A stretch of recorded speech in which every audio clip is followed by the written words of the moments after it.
Hari ini mau akan menjelaskan mengenai evaluasi dampak penyuluhan pertanian ya. Nah, sebelumnya Ibu dulu menjelaskan sebenarnya itu dampak itu apa ya. Dampak itu merupakan gambaran nilai suatu program terhadap individu dan masyarakat. Evaluasi dampak itu juga ini merupakan evaluasi yang mengukur taraf atau tingkat ketercapaian sebuah program dalam menyebabkan perubahan seseorang dalam kehidupan yang selanjutnya. Atau evaluasi dampak itu juga dapat dikatakan sebagai bentuk evaluasi yang mengukur akibat dari sebuah program dengan membandingkan outcome yang dihasilkan dengan taksiran awal apa yang akan terjadi apabila tidak mengikuti program yang ada. Nah, dalam proses evaluasi dampak ini itu meliputi tahapan-tahapan.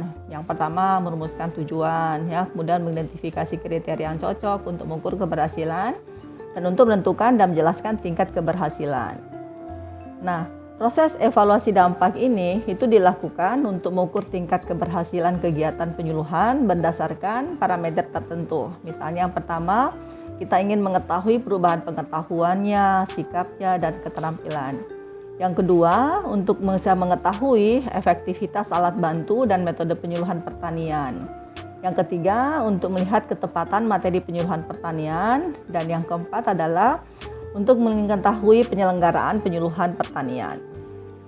Nah, tujuan evaluasi dampak penyuluhan pertanian ini itu adalah untuk bisa mengukur akibat jangka panjang setelah individu ini atau menjalankan aktivitas program tertentu, baik yang berada dalam lingkungan institusi, masyarakat ya pada umumnya, sehingga ada penyediaan feedback untuk membantu memperbaiki desain sebuah program atau kebijakan.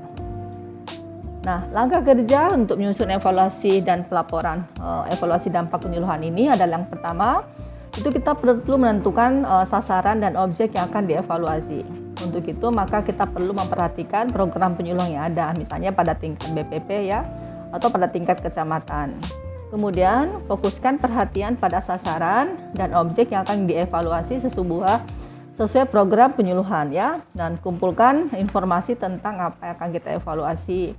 Siapa saja yang termasuk dalam objek evaluasi, di mana evaluasinya, ya, di mana evaluasi dilaksanakan, masalah pokoknya apa, kemudian bagaimana pengelolaan dan upaya untuk mengatasi masalah, dan selanjutnya adalah rencanakan pengorganisasian pelaksanaan evaluasi itu.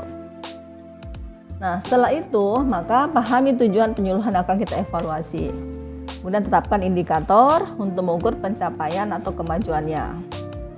Kemudian susunlah alat pengukur atau instrumennya atau kuesioner ya untuk bisa mengumpulkan data. Tentukan sampel dan lakukan pengumpulan data, kemudian lakukan pengolahan data atau analisis dan interpretasi data. Setelah itu susun laporan, kemudian diskusikan hasil evaluasi, kesimpulan dan cara yang akan kita rekomendasikan. Dan komunikasikan atau presentasikan hasil evaluasi pada stakeholder yang kita peroleh ya. Nah, langkah-langkah untuk evaluasi yang pertama itu adalah kita perlu memahami tujuan. Jadi tujuan penyuluhan yang akan kita evaluasi. Yang pertama misalnya unsur-unsurnya ya dalam tujuan penyuluhan antara lain misalnya sasaran, perubahan perilaku yang kita kehendaki itu seperti apa, materinya bagaimana, kondisi atau situasi. Yang kedua adalah tujuan dirumuskan itu SMART. SMART ya artinya ini kita harapkan agar program itu adalah dia spesifik ya. Artinya spesifik itu fokusnya sederhana dan spesifik, kemudian measurable ya, dapat diukur, makanya kita itu menggunakan indikator-indikator. Kemudian untuk A-nya itu adalah attainable, itu dapat dicapai, kemudian realistik ya, nyata. Kemudian T-nya itu time ya, jadi berbatas waktu, jangka waktu tertentu. Nah, kemudian yang kedua adalah barulah kita menetapkan indikator-indikator. Nah, untuk mengukur kemajuan yang akan dicapai, maka indikator-indikatornya itu meliputi misalnya indikator perubahan daripada pengetahuannya, dari kognitifnya, kemudian indikator perubahan untuk kemampuan efektifnya, kemudian indikator perubahan psikomotoriknya. Nah, langkah yang ketiga adalah barulah kita membuat alat pengukur untuk mengumpulkan data. Misalnya kalau kita ingin indikator perubahan kognitif, maka alat pengukurnya kita menggunakan apa? Ya, alat pengukur yang dapat dipakai untuk mengukur data, misalnya pertanyaan-pertanyaan untuk mengukur pengetahuan ya, jadi daya mengingatnya. Kemudian pertanyaan untuk mengukur pengertian, pertanyaan untuk mengukur kemampuan memecahkan masalah rating scale atau untuk mengukur keterampilan atau kegiatan-kegiatan praktek. kemudian pakai skala sikap, kemudian skala minat. Nah, selanjutnya adalah barulah kita membuat alat pengukur atau instrumen evaluasi. Dalam membuat alat pengukur atau instrumen evaluasi, ini adalah harus memenuhi persyaratan alat ukur. Misalnya pertama adalah dia validity. Jadi kesahihannya ya sahih, kemudian keterandalannya, reliability-nya, objektivitas alat ukur itu harus objektif ya, konkret, jelas, kemudian dia praktis dan sederhana. Nah, yang kelima adalah barulah kita melakukan analisis dan interpretasi data. Proses ini itu merupakan langkah akhir yang menentukan, yaitu yang pertama adalah lakukan cleaning data dengan cara editing di lapangan ya. Yang hapus ya mungkin data-data mungkin yang pencilan atau data yang nyeleneh ya. Kemudian lakukan coding ya, pemberian kode untuk bisa memudahkan pada saat memasukkan data. Kemudian lakukan tabulasi ya.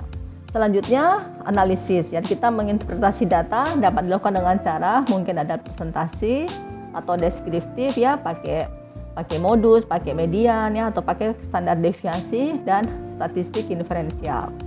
Nah, setelah itu semuanya, maka barulah kita membuat format laporan evaluasi. Mulai daripada pendahuluan ya, kita menjelaskan tentang latar belakang, tujuan, manfaat ya, kemudian rencana kegiatannya, metodologi evaluasinya. Misalnya dalam metodologi evaluasi Anda mencantumkan populasi dan sampelnya itu bagaimana, siapa ya, metode pengambilan contohnya misalnya indikator, alat ukurnya apa, validitas dan reliabilitasnya, metode pengolahan data, kalau kita hasil dan pembahasan ya. Jangan lupa itu ada reference. Saya rasa itu saja yang Ibu jelaskan mengenai evaluasi dampak penyuluhan pertanian. Terima kasih.